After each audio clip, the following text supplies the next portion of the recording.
Good day, listeners. Welcome to this edition of the Pure Sex Radio broadcast. We're so glad that you've decided to join us today. My name is Jonathan, and I'm here with my friend Steven Cervantes. So how are you this morning? I am blessed and glad to be here. Thank you. Yes, we're moving right along in life. And so I'm excited about the things that are coming up in the fall here at Be Broken Ministries. We've got a lot of things going on with our Gateway to Freedom workshops that are happening in September. We've got a workshop in Texas and Pennsylvania. You can get information about those at gatewaymen.com. We've also got wives care groups that are launching. The next set of wives care groups, our online care groups, are launching in October. You can get information about that at wivescare.com. And just other things, Partner Ministries, Authentic Intimacy is having their Reclaim Conference up in Ohio in the beginning of October. I'm going to be one of the guest speakers at that. If you want more information about that, you can go to AuthenticIntimacy.com. So there's just a lot of great things. Of course, if you want to get all of this in, kind of one-stop shop location, just go to BeBroken.com. That's our main ministry website. So, Stephen, would you say that fear is an issue in most people's lives on some level? Yes. Don't you think everybody has, like, it can manifest in a lot of different ways, right? But I think fear is a human reality. So we may do some rambling in this conversation, but we've done it before. That's and we not uncommon, right? Your patience, because we're just going to dabble with a few thoughts about fear. Mm-hmm. Jonathan thought this is a good topic. We haven't spoken much about fear, and I think that it's interesting because, if you'll allow me, we start like whole. We don't know we're not okay or that we can fail. We're just kids, right? Somewhere along the journey, things happen, and we put on this outside self that sells well and presents well, but inside we have a lot of fear. Mm-hmm. And most people don't know about the fear that's inside us. And I don't know, I just thought we should have a little general conversation. At some point I'd like to really break it down and dig into the pieces, but this is like maybe a bit of an overview. Yeah. So you understand what I said. There's an outside you and an inside you, and there's a lot of fear inside all of us. What kind of makes me think of when somebody will say, they kind of live their life like a duck on the pond. What you see is this beautiful duck, and underneath it's just paddling like crazy, And I think sometimes the fear is what's underneath. It's the things that can churn inside of us that nobody necessarily sees. Sometimes they do, because it can manifest in different ways. It can manifest in anxieties, it can manifest in depression, it can manifest in shame, these other things. But I think we're all on some level afraid. Now, and what I would say on that is, don't you think a lot of that is because there are many things about life and life experience that are simply unknown or unfamiliar to us? Yes. And don't you think a lot of fear is born out of that? For instance, anytime I do anything for the first time, I have some level of fear. It doesn't matter what it is. Sure, uncertainty, unknown. But what is the fear? If you think about it, what's the fear? So I'll give you an example. Just the other day, I went to lunch with a friend, and I let him pick the restaurant. I'd never been to this restaurant before, and it's one of those restaurants where, of course, you walk in and you feel like I'm supposed to know what I'm supposed to do here. I've got 3 different choices here, and I'm supposed to put this with that, and some kind of bowl here, and something. and I was just. The fear was, I'm going to look like a fool. There it is, right there. That's right. Because I don't know what I'm doing. Yeah, I'm going to fail. And not only that, then when the meal actually came to us, it was presented in such a way that I asked my friend, am I supposed to know how to eat this in a certain way? Because I don't want to look like a fool, right? So there's a fear of looking foolish. So now you got my interest. What kind of restaurant was this? And what kind of food was I'd never been. It's called Zoe's Kitchen. Okay. And I'd never been there. And it's kind of like it's like the Greek food Chipotle. Oh. It's like Chipotle, you go through that line and you're like, do I want a bowl? Do I want a wrap? Yeah. And it's sort of like Mediterranean food, but in that same kind of way. Do you want a bowl? Do you want a, whatever. Do you want a pita, a pocket? Yeah. Right? Do you want a and then you can put these 4 different choices in there and all. Anyway, those places intimidate me. And it didn't even taste right. Right? It was all Mediterranean hummus. This too much feta cheese. Yeah. How funny. That's great. But I think that's, as a kid, you don't know. You just stumble along. But as we get older, we realize failure is painful, and failure has a price tag. Right? And so we try to avoid failing. Absolutely, yeah. As much as we can.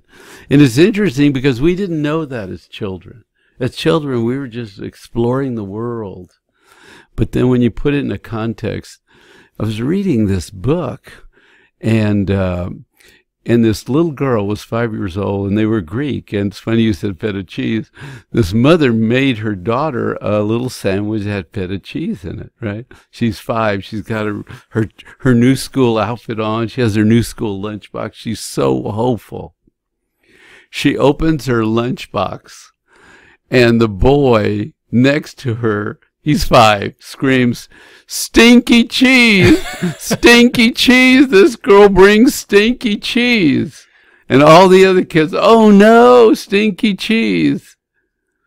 And it hurt. I mean, the mother's love is packed in that.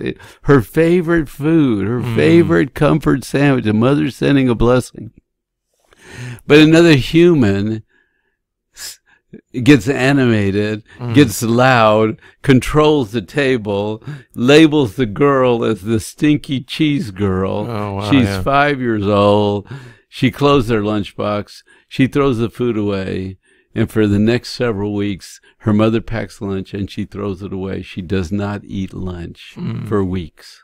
I mean, you think about pain and failing to be what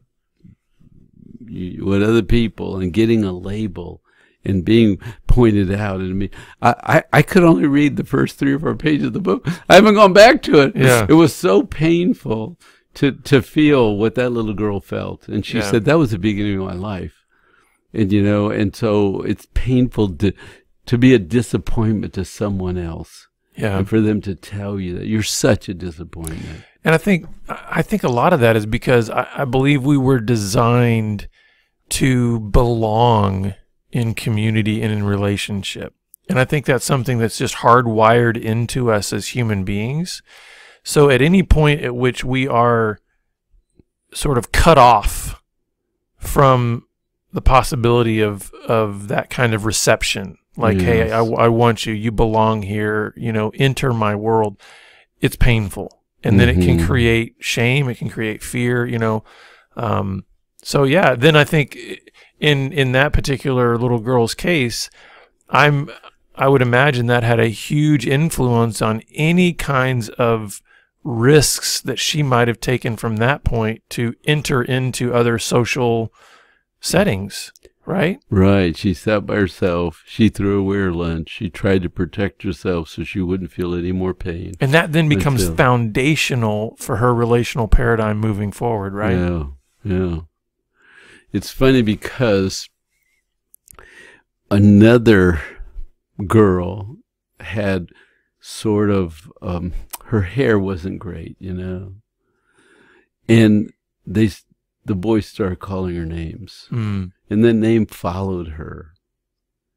1st grade, 2nd grade, 3rd grade. Then she changed schools after 5th grade. And she thought, wow, nobody knows me by this name. I don't even want to say the name. Sure, yeah. The person might, why'd you say that? That's my right, story. Yeah. So what's a terrible name? Dirty girl. I don't know, we'll just call her Dirty Girl. She has dirty hair. Look at that dirty girl, Well, that Dirty Girl name followed her through 5th grade. Then she moved to another middle school and thought, oh, I'm free. And for a few months, no one called her that. Then one girl from the same grade school transferred to the middle school. And it started all through middle school again. Dirty girl, dirty girl, dirty girl. You just think about how painful it is for someone to speak terrible identity into us. Mm-hmm. And it's just, and we're afraid that someone's going to see us as inferior or call us a name. We're going to be outcast. Because you hit it spot on. We need to be included. We're made for inclusion, community, Mm-hmm. togetherness, right? And so when you become the outcast, that's why we fear, Yeah. right? Because you will label me as inferior, defective, bad, and then you'll cast me out, and I won't have a place to belong. Yeah. So think about that. You're such a, in high school, guys will say, you're such a weenie, you're such a wimp, you're not a man. One boy will say, you're not a man, what kind of, you're a weak man. It's like, no, don't put a label on me. No, don't tell me I'm not like, I need to belong here. Mm-hmm. You know?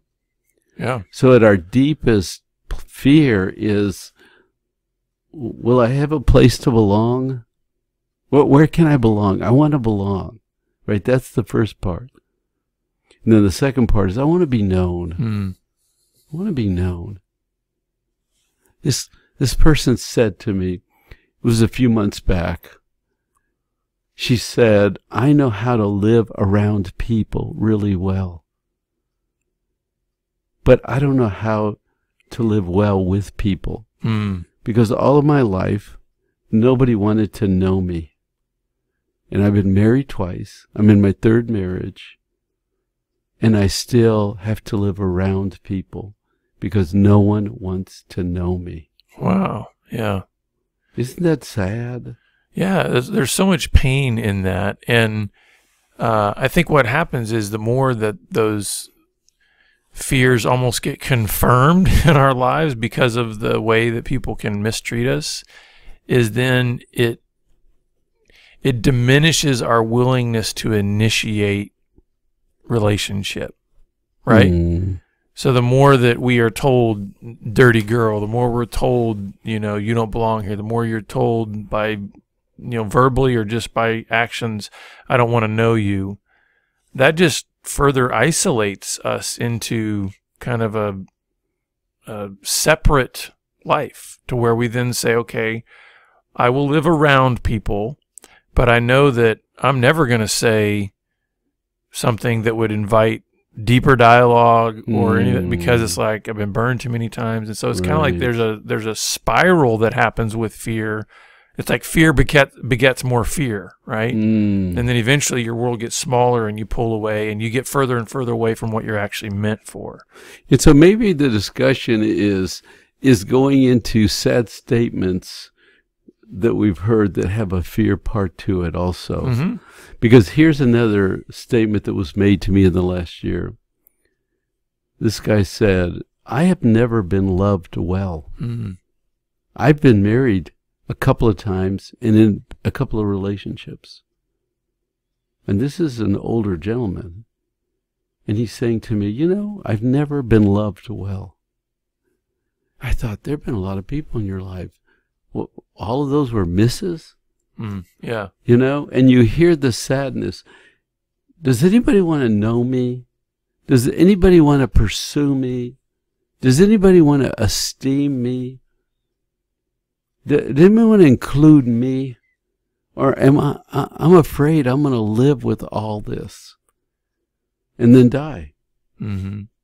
What do you think? Well, I think there's probably more people than we would imagine that are actually living in that state. Whether they are consciously acknowledging it or not, I think that's a state that many people are living in. Of what? Of just the idea that, does anybody want to include me? Does anybody want to love me? And I think, when you peel those layers back, I think it's going to go way back into our history that a lot of those patterns of thought and belief originated. In other words, I don't think if you're talking to a 50-year-old guy that is living more and more in isolation and disconnection from others and involved in all kinds of coping mechanisms and everything, that you're going to say, hey, that pattern of fear and sadness and all of that just started last week. Right. No. It's like, no, there's deep-seated patterns that go all the Right. way back. And that's why I think sometimes we need outside perspective of a counselor. We need kind of an objective voice to look into our lives, because when you're living your life, you're not necessarily aware Right. of the things that you're picking up in terms Wow. of bad thinking or false beliefs or just unhealthy coping and those kind of things. Yeah, and I think that's a great question, and that's what I hope this discussion is bringing up, is how insightful about you are you? Do you know your fears? Right, because ultimately we want to direct all our fears to God, right? Right. But we're talking about the creation and how he wants the creation to interact. Because, if you think about a parent and a child, right, and the child wants to be pursued, right? And you know what? I want to be pursued, and you want to be pursued. I want somebody that will pursue me, that will find me, and that wants to know me. Mm-hmm. Right? That's what I would highly value that. And so you talk to some people, and they don't get outside themselves very well. They can't pursue you because they're caught up in themselves. Right. And those conversations are hard because they're not very satisfying. But if someone's on a growth mission and a learning mission, then I can learn from you, and I can pursue you, and you can teach me how you think. And you can pursue me, and you can help me see me, because we're virtually a mirror for each other. Yeah. I can show you things about you that you can't see, and you can show things to me that I can't see. I think I think what you're describing there is, hey, that's moving to a place of maturity and health that I would say that I think most people are not at. Because as soon as you're saying that about, hey, I could learn from you, you could learn from me, these kind of things, immediately I'm thinking about the person who has deep-seated fears in their life, and what you just described would feel like a threat to them. It would feel threatening to them, because maybe part of their identity based on their fears is, no, I've got to be right. Like, in order for me to feel kind of safe, and in order for me to feel like I belong, I must be the right one. And I'm strong right. and right. Yeah. And that's very safe. For others, it might be, I need to be in control. So there's different kind of roles that then we assume. And so for you to then say, I'm gonna try to help you learn about yourself. For the person that says I have to be right, they go, hey, whoa. Don't step in on me like that, because if you tell me something that's flawed in me, no, I have to be right. Don't you understand that? Yeah. I don't want to hear that. And so many times fear then closes us off to having healthy, honest conversations about growth and maturity, because we're going, that's threatening to me because that feels unsafe. So if you think about this, a parent will pursue a child, right, to learn that child. And it comes back to that. If you are pursued and enjoyed, then you know how to pursue and enjoy someone else. But if you were left in your room alone, if you were said, hey, we're going to talk, the adults are going to talk at the table, the kids don't belong here, go be by yourself, right? If you were not included, if you weren't enjoyed, if you were left alone or had to figure it out, maybe you had a sick parent, maybe they were drinking, maybe they worked all the time, you were left alone and not pursued, then you deeply crave being pursued. You're afraid that nobody will pursue you, but you don't know how to pursue and stay in that discussion, because the ultimate goal is intimacy. Right, oneness. But it's a jostling match between two people to really create intimacy, right? Which is really perfect love. If you think about what is perfect love, oneness with God, or oneness with one another, or the two spirits meeting, your spirit and my spirit, right? Creating something that's bigger than you and me. It's very intimate. It's very safe. There's a knowing. Yeah. What do you think? So I want to try to, we've done, I think, a good job of kind of painting sort of this broad swath of various ways in which, fear can manifest, and some of the sadness and disappointment and shame and those kind of things.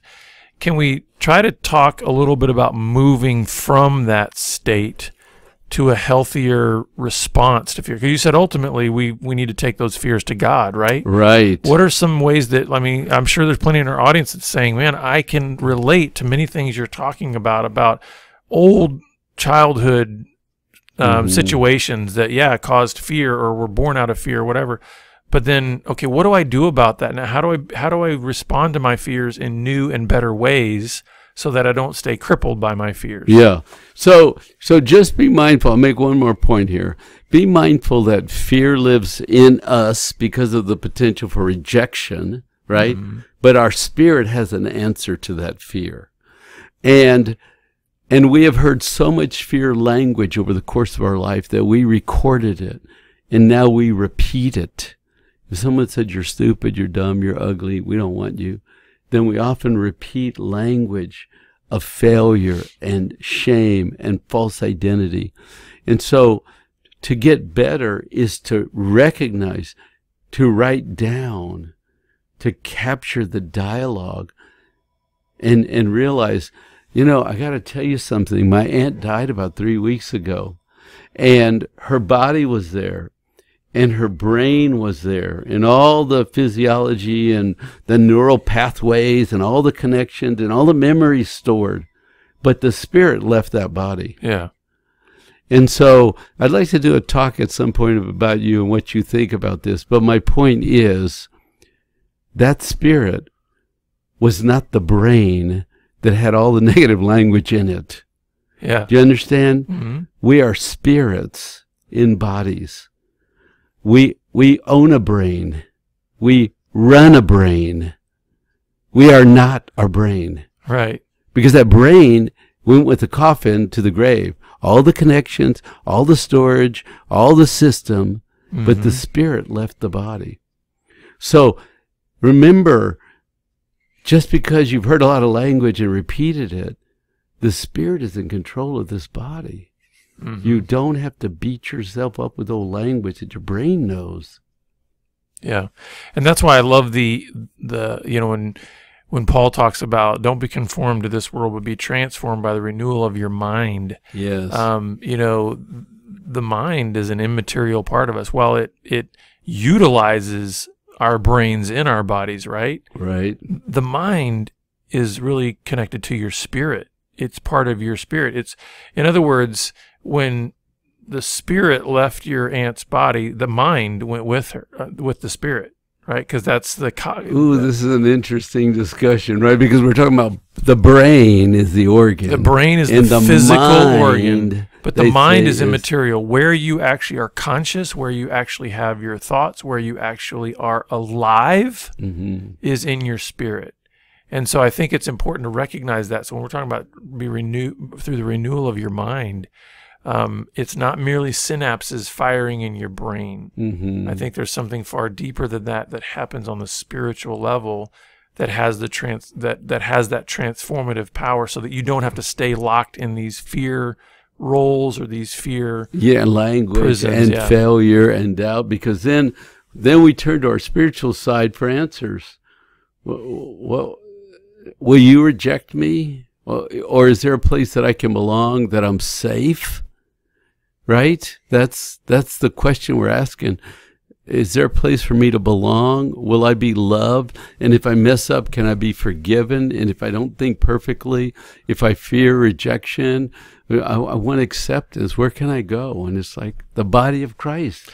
And I love the psalmist says, the Lord is a strong tower, the righteous run to it and are safe. Yeah. There is a safety in the bosom of the Lord. And like we're told that he puts us in his hand and that no one can snatch us out of his hand. There is that's, if you want to talk about belonging, like to be in the Father hand, I mean, that's like wonderful, right. Or I think about Jesus on the hillside, and the kids are running around, and they want to get close. And so let them come on. Let them come up here. They belong here. They have a place here too. So I love that the church And our faith answers these questions of who am I? Am I enough? Where do I belong? I want to grow. I want to be known. I want to enjoy. I want to be enjoyed. I want to be connected. And sometimes humanity shows up and does some of that. And sometimes humanity doesn't show up. One of the things that I would say on this too is I really think that part of the reclaiming or the redemption of our fears and our brokenness and shame and all of that is, you've said it many times in the past that our original design was to run around naked in a garden, right? To be joyful, naked kids in a garden. Innocent. And so I believe part of that redemption is recognizing that we're on a path back to innocence. I love that. And can we acknowledge? Let that hang just a second. Sometimes Jonathan says very profound things. Please say that one more time, please. Remember, this is your mission today, people. Yeah, that our redemption is a journey back to innocence, back to the garden. Yes. Where things are beautiful, where things are blooming, where there is laughter and joy and creation, sounds of nature for your eyes. Yeah, beauty for your eyes, for your pleasure. Go outside and look at a tree and say, Father, you made that for me to look at, for me to enjoy. Right? That's what you're saying. Yeah. Let's quiet the fear that wants to scream, and let's get back in our spiritual relationship and practice good spiritual skills, because the answers are there. Mm-hmm. And I think with that imagery, to remember that, God made us on purpose for the garden. And he actually made the garden for us. It's for our enjoyment. And so if we can start to look at kind of everything in our lives, the nature around us, the relationships around us, and look to maybe move on a journey to reclaiming the innocence in all those areas, I think that can start to heal our hearts to where we're not controlled by our circumstances as much, because I think when you have a fearful spirit, everything around you has potential to spiral you down, right? Right. But when you recapture that innocent spirit, that spirit of peace, then no matter what storms are swirling around you, you have that anchor for your soul. That's right. And you can pursue another human being, right? Out of innocence and discovery, because we're made to learn and to grow and to put pieces together and experience. So you can create intimacy with anyone with an innocent heart and your Christ-like spirit. This oneness thing can happen, right? And that whole program quiets fear. Yeah. It's a new skill, right? To pursue and to be pursued, and to love and to be loved, and to cry out in worship to your Father, and to enjoy his beautiful creation, and to practice oneness and be part of the program and build the kingdom. Well, so listeners, wherever you are on this spectrum of fear, we'd love to come alongside and journey with you and help you along the way. So please reach out to us. You can connect with us through puresexradio.com or on Twitter at puresexradio. And we're glad you've been with us, and we look forward to seeing you back here again next time on the Pure Sex Radio broadcast. Take care. Amen. Thank you.